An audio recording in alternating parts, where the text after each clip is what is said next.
Je suis très heureux de vous retrouver pour une nouvelle vidéo. J'espère que vous allez tous très bien.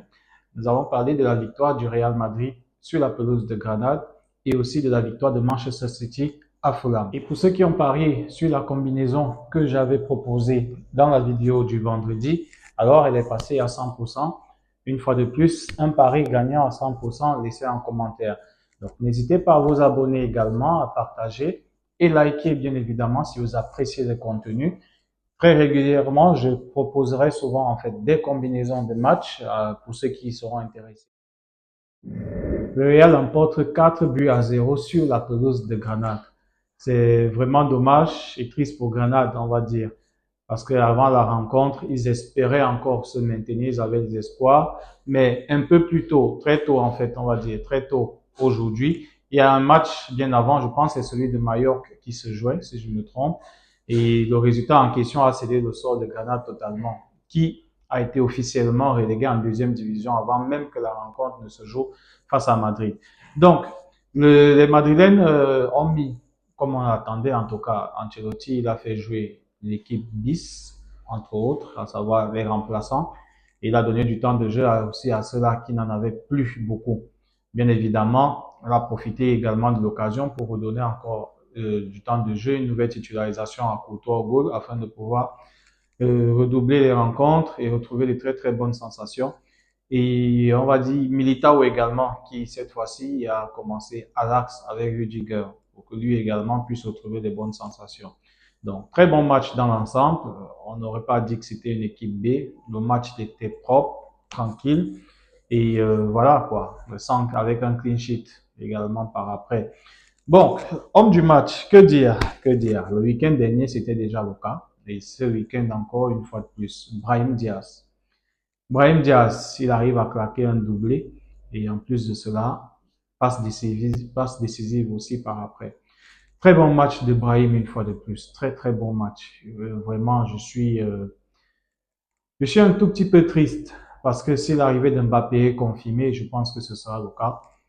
C'est Brahim qui risque de payer le pot cassé un tout petit peu, quoi, parce que son temps de jeu risque d'être encore plus réduit.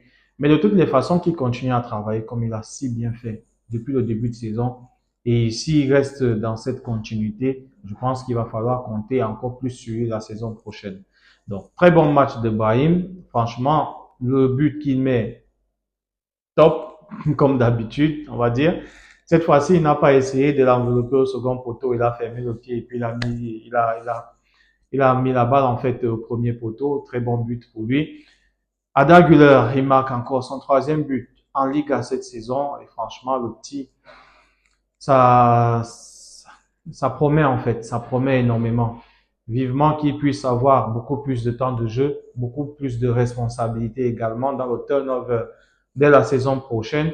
On va voir. Physiquement, il faudrait qu'il travaille encore plus afin d'éviter les blessures. Donc, on verra un tout petit peu. Très bon match également de Ferran Garcia sur son côté. On a vu, le gars n'a pas cessé de proposer sur son côté gauche. C'est lui qui met le premier but également. Il a suivi l'action, il a eu ce flair-là et puis voilà. Très bon match pour lui en tout cas. Et moi, en ce qui me concerne, je n'ai pas trop besoin d'un Alphonso Davies au Real Madrid. Perez est grandement intéressé par lui. Franchement, Davies, offensivement, oui. Mais défensivement, c'est pas trop ça. Et pour moi, Mendy, il faudrait qu'on puisse valider son renouvellement de contrat, sa prolongation. Et Mendy, défensivement, ça va quand même, quoi. C'est vrai, il s'égare souvent par moments et tout, mais cette fin de saison, on arrive à retrouver un très bon Mendy. Et Ferran également en deuxième défenseur, c'est pas ensemble, pas grand chose à dire en fait, parce qu'on le sait très bien que la saison de Madrid est terminée en championnat. Le titre, il est déjà là. Donc là, c'est comme des répétitions générales en espérant qu'il n'y ait pas de blessure, il n'y ait pas de pépin physique. Déjà, Tchouaméni s'est blessé lors de la demi-finale retour face au Bayern. On espère. Déjà aussi, j'ai apprécié le fait que Ancelotti, cette fois-ci, ne fasse pas entrer. C'est un cadeau de Valverde et Vinicius. Il a laissé Brahim Diaz, il a fini le match. Arda Güler également a fini son match. Pour moi, je suis satisfait de cela. Il a fait sortir Rudiger également pour faire entrer Nacho. C'est une très bonne chose parce que Rudiger, ces derniers temps, il empilait quand même beaucoup de matchs. Donc, c'est bon que Rudiger se repose un tout petit peu. Parce que n'oublions pas que, hormis cela, il y a aussi la préparation de l'Euro qui arrive. Donc, les gars, après la fin de saison en club, ils iront directement dans leur pays pour préparer l'Euro. D'autres, la Copa América.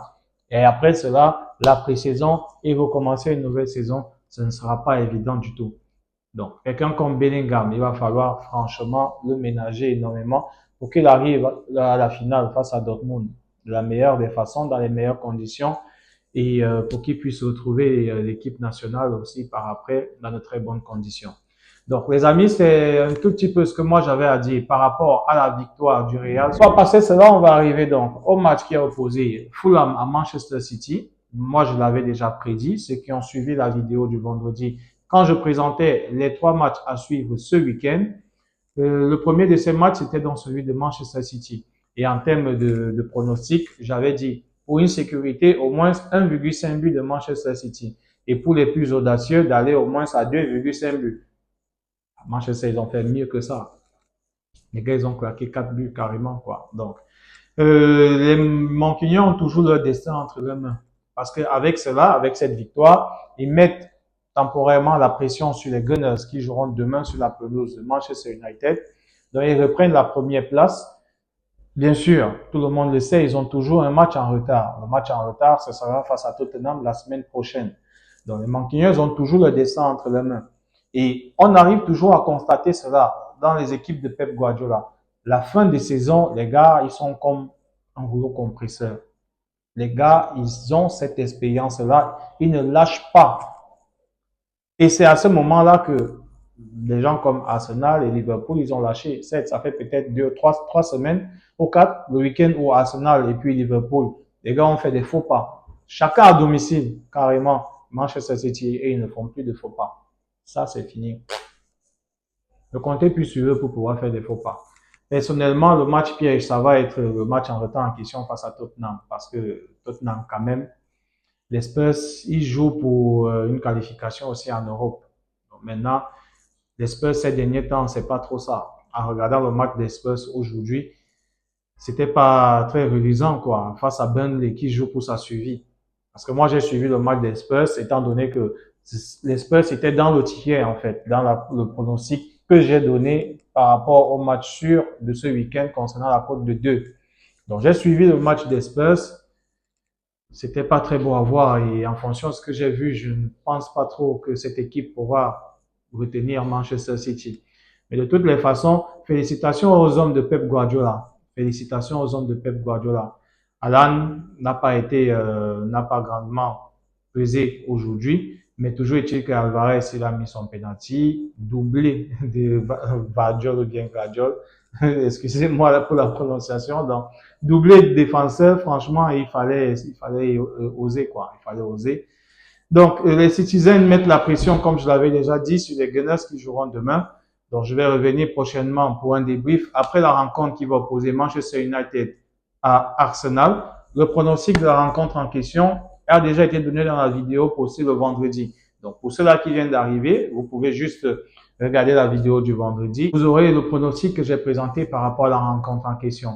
En attendant, restez connectés et bien évidemment, n'hésitez pas à me laisser vos points de vue en commentaire. Ce que vous avez apprécié au moins bien ou au moins apprécié, ce qu'il faudrait améliorer par exemple. Les points importants également que j'aurais pu manquer en termes d'analyse. Donc, je me ferai comme d'habitude un plaisir d'échanger avec vous en commentaire. Donc, restez connectés et bien de choses à vous.